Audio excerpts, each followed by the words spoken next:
I'm Nikita, founder of Journey from Karma to Dharma. I created this journey based on my own lived experience and decades of self-study. And today I'm going to share my story, not because my story is special, but because it will help you to understand why this journey exists and whether or not it might be for you. Everything that I teach came from lived experience, combined with theory. For a long time, I've lived a life that made sense on the surface. I was creative, capable, respected. I built a business, an entire community, and a reputation. I knew how to work well, I knew how to lead, and I knew how to show up. I also knew how to override myself. And like many women, I learned early on how to read a room, how to adapt, how to carry responsibility. I learned that being useful created safety. And so I strived hard to be productive and make sure that I was always doing in order to feel that I was contributing. And that excellence somehow brought me belonging, but it also brought me loneliness. And that strength that I had ended up bringing out questions in me. Those lessons, they worked, they helped me to survive, but they also quietly shaped an identity that didn't leave much room for anything else. And what most people don't realize is that you can be highly functional and deeply misaligned at the same time. You can build a life that looks good and still feel like you are ahead of yourself or disconnected from your own center. And my body was the first thing that noticed that. Energy began to drain in ways that logic couldn't explain. Illness appeared in my life, not to create drama, but to show me that I needed to slow down and that I needed to listen to my truth, my intuition. And in that slowing down, I started to realize that everything I thought I was, in fact, was simply roles and labels. So this wasn't just a spiritual awakening. This was an uncomfortable individuation, as Carl Jung calls it. It felt disorientating. And there were periods where I didn't even know who I was without being productive, without being the one that's holding everything together. And that's where the real work begins. And this cannot be bypassed. You cannot talk your way out of it. You have to listen to it. And it took me years of studying Eastern philosophy, Vedic traditions, somatic practices, yoga, meditation, mindfulness. And it's through that combination of modalities and teachings that I was able to learn how to regulate my nervous system and heal myself. Because this work does not require surface level. It's about depth. It's about going inwards, about getting to know who you are on a soul level. And now I work with men and women who are also at their edge. They've done everything right. They've been leaders, professionals, creatives. They are parents, maybe even carers, but they haven't put themselves first and they don't know who they are behind those labels. So their identity is now being questioned. And these people sit across the room from me and they say things like, I don't know what's wrong, but I just can't keep living like this. I thought that I've achieved everything that I wanted, but yet somehow I still feel numb. I'm exhausted, but resting simply makes me anxious. I'm scared to stop because I don't know who I'll be without this. And what I began to see again and again was that nothing was wrong with them. They weren't broken, they'd simply outgrown an identity. They were living from their karma, not from their dharma. And that's exactly what I explore in my book, Journey from Karma to Dharma. I describe karma as the identity that we have built to survive.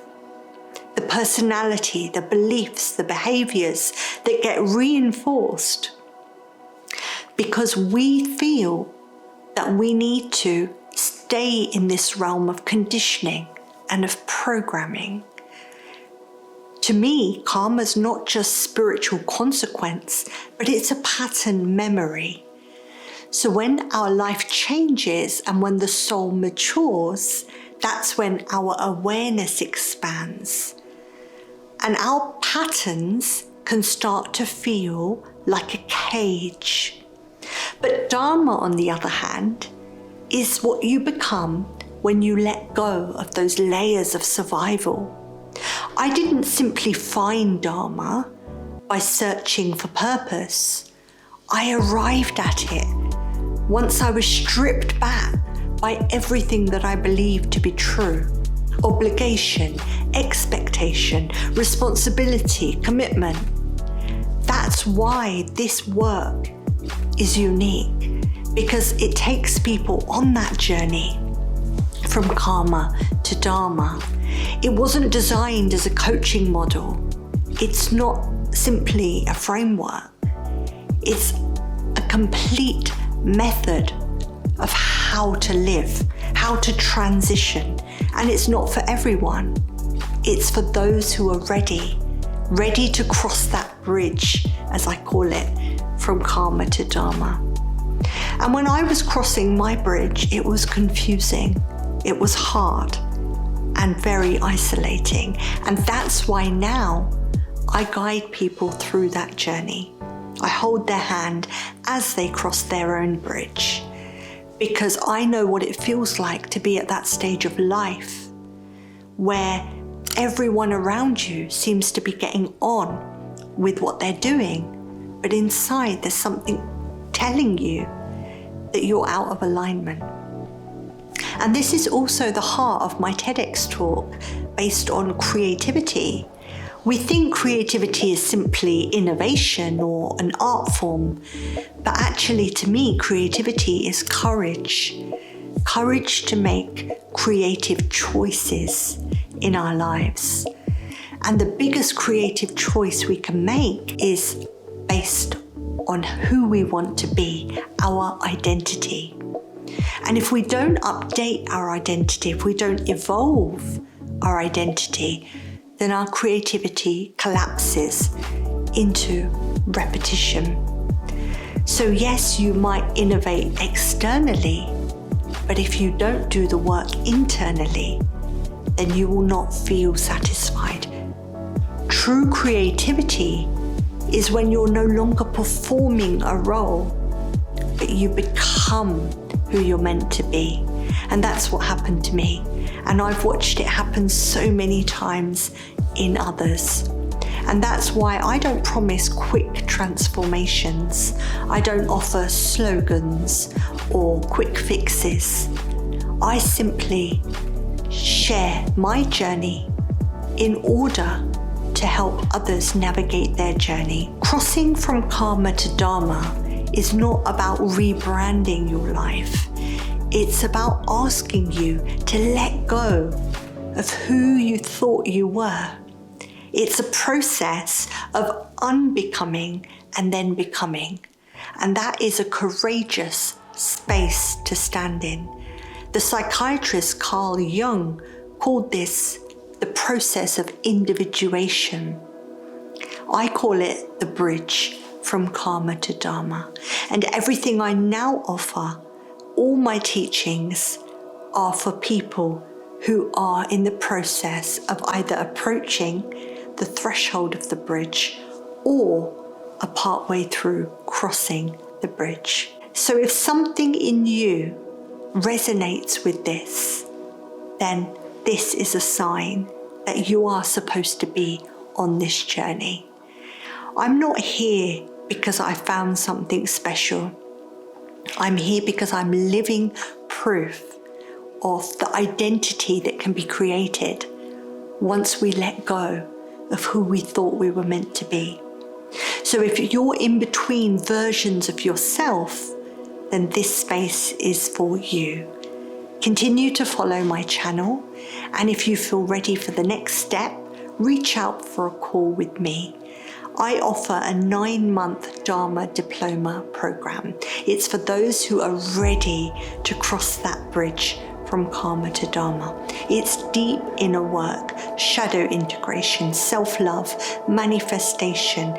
I equip you with spiritual tools. This is the foundation of how to become who you were always meant to be. Dharma's not a job title. It's not a person. It's not a label. It's a state of being. And it's only through this deep inner work that you can then step into being in that state. Feel free to explore more of my free resources. I have Dharma activations and meditations.